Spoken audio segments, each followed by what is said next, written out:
I will show you 11 dots column with simple 5 steps. Step 1.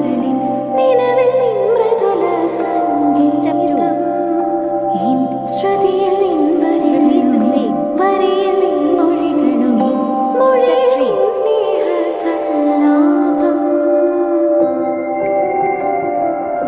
Repeat the same.